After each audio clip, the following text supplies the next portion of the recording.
Future की एक ऐसी बर्फीली और जंगी दुनिया की कहानी आज हम देखने जा रहे हैं, जहां एक माँ अपनी बेटी के लिए एक बड़ी टास्क को कंप्लीट कर देती है और आखिर में उसकी बेटी एक ऐसी हालत में उसे मिलती है जो बड़ा शॉकिंग है। तो बने रहिए वीडियो के साथ और मैं शुरू करता हूँ। तो मूवी की शुरुआत में हम एक औरत को देखते हैं जिसकी नाम कैरोलीन है। वह अपनी बेटी के साथ एक कार में होती है। तभी वह देखती है कि कार के बाहर लोग भागदौड़ कर रहे हैं। वह बाहर निकलना चाहती है, मगर तभी उसे गोलीबारी की आवाज सुनाई देता है। तो वह फौरन अपनी गाड़ी में बैठ जाती है और अपनी बेटी से कहती है कि गाड़ी से बाहर मत निकलना। वह दोनों गाड़ी में ही छुप जाते हैं, पर हम देखते हैं कि कई लोग उन पर हमला कर देते हैं और दोनों को पकड़ लेते हैं। उसके बाद सीन शिफ्ट होती है और हमें दिखाया जाता है कि एक ट्रेन में एक जनरल किसी औरत को ढूंढ रहा है। जो औरत कोई और नहीं बल्कि कैरोलिन ही है, जिसे अब एक सोल्जर बना दिया गया है और अब उसको किसी अनजान जगह पर भेजा जा रहा है, जहां वह पूछती है कि उसे कहां भेजा जा रहा है, पर उसे कुछ भी इंफॉर्मेशन नहीं दी जाती। दरअसल ये एक कोल्ड वॉर का माहौल है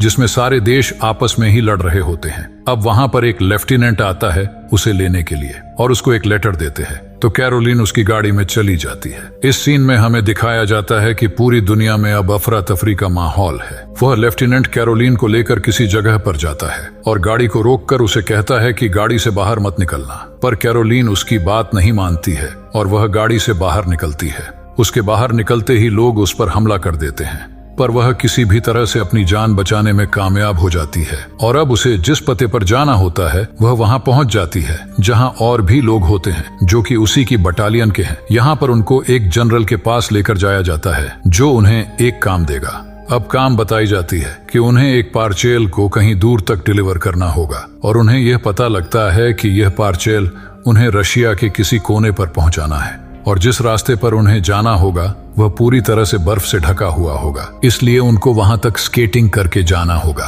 वहीं पर कैरोलिन पूछती है कि हम इतनी दूर स्केटिंग करके क्यों जाए? अगर ये पार्चेल इतना ही इम्पोर्टेंट है तो हम फ्लाइट में भी जा सकते हैं। पर वह जनरल कहता है कि यह बहुत ही सीक्रेट मिशन है, इसलिए उन्हें ब्लैक क्रैब की ही तरह जाना होगा। मगर कैरोलिन उसको मना कर देती है, पर जो जनरल उसे उसकी बेटी की फोटो दिखाता है और उसे जाने के लिए राजी करवा ही लेता है। यहाँ पर हम देखते हैं कि यहाँ जो भी लोग होते हैं वह अपने अपने फील्ड के माहिर हैं। कोई शार्प शूटर होता है तो कोई हैकर होता है और अब उन्हें जनरल के द्वारा बताया जाता है कि उनका जो ब्लैक क्रैब मिशन है वह उन्हें अभी शुरू करना होगा। तो उनका मिशन शुरू हो जाता है। अब कुछ दूर जाने के बाद उनके साथ जो लेडी होती है वह एक झील में गिर जाती है, जो झील पूरी तरह से बर्फ से जमी होती है, जिसमें में गिरने से उसकी की वही मौत हो जाती है। पर कैरोलिन उस लेडी के पीछे कूद जाती है क्योंकि पार्सल उसी के बैग में रखा हुआ था। उसके बाद कैरोलिन को वहां से निकाल लिया जाता है, पर निकलने के बाद उसकी पूरी जिस्म आकर जाता है ठंड की वजह से। तो काफी देर तक आग में सिकाई करने के बाद उसे होश आता है। उसके बाद जब कैरोलिन उठती है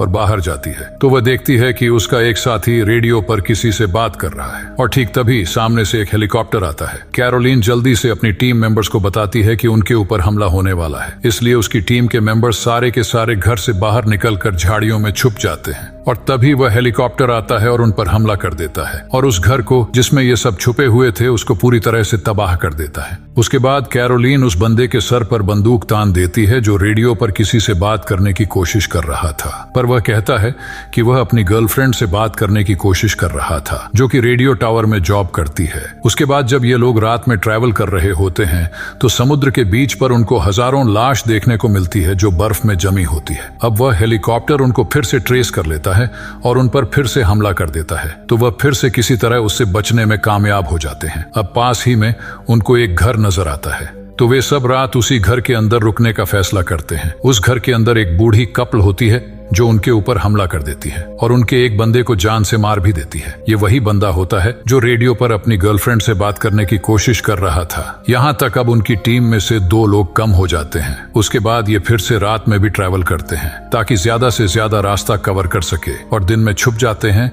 ताकि दुश्मन की नजर में ना आए। पर उनकी टीम में से एक को गोली लगी होती है और वह जख्मी होता है। अब उनको बीच समुद्र में एक जहाज मिल जाता है तो वह उसके अंदर रोकने की कोशिश करते हैं, जिस दौरान उन्हें पता चलता है कि इस पार्सल के अंदर एक तरह का लिक्विड है, पर यह पता नहीं लगा पाते कि ये असल में क्या चीज है। वहाँ जिस बंदे को गोली लगी होती है वह फैसला करता है कि वह वहीं रहेगा। उनको अब यहाँ ये पता चलता है कि उनका पीछा किया जा रहा है और उनके पीछे और भी लोग आ रहे होते हैं उन पर हमला करने के लिए। तो ये सब फैसला करते हैं कि वहाँ से भाग जाएंगे। पर जिस बंदे को गोली लगी होती है उसकी हिम्मत अब जवाब दे जाती है और वह अपने आप को ही खत्म कर लेता है। अब ये फिर से यात्रा शुरू करते हैं और उनके रास्ते में समुद्र की परत टूटने लगती है। ऊपर वे देखते हैं कि आगे दुश्मन है जो उन्हीं पर हमला कर रहे हैं, तो ये दुश्मन को स्नाइपर से मार देते हैं। और उसके बाद ये लोग देखते हैं कि उनकी टीम में बस 3 ही लोग बचे हैं, लेफ्टिनेंट कर्नल, कैरोलिन और एक लड़का। अगले सीन में हम देखते हैं कि उनके ऊपर सुबह सुबह किसी ने हमला कर दिया होता है और जैसे ही ये हमले से बचने की कोशिश करते हैं तो कैरोलिन को पता चलता है कि लेफ्टिनेंट उन्हें छोड़कर पार्सल लेकर भाग गया है। ठीक तभी सामने से दुश्मन उनके कैंप पर एक ग्रेनेड डाल देता है, तो वह लड़का उस ग्रेनेड पर ही कूद जाता है जिससे उसकी मौत वही हो जाती है। अब जो लेफ्टिनेंट पार्सल लेकर भाग चुका है उसके पीछे कैरोलिन भी भागना शुरू कर देती है, क्योंकि कैरोलिन को यह लगता है कि अगर वह पार्सल डिलीवर नहीं कर पाएगी तो वह अपनी बेटी से कभी नहीं मिल पाएगी। इसलिए वह लेफ्टिनेंट को गोली मार देती है और पार्सल लेकर भाग जाती है।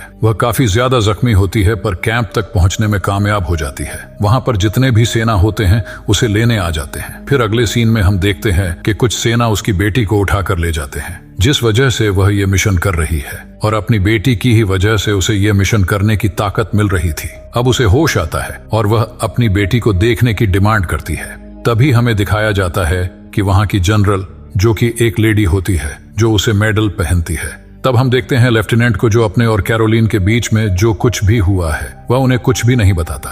कैरोलिन अपनी बेटी से मिलने की फिर से डिमांड करती है, मगर जो जनरल होती है वह बताती है कि तुम्हारी बेटी यहाँ नहीं है, जिस पर कैरोलिन को बहुत बुरा लगता है। वह जनरल से ही लड़ने लग जाती है।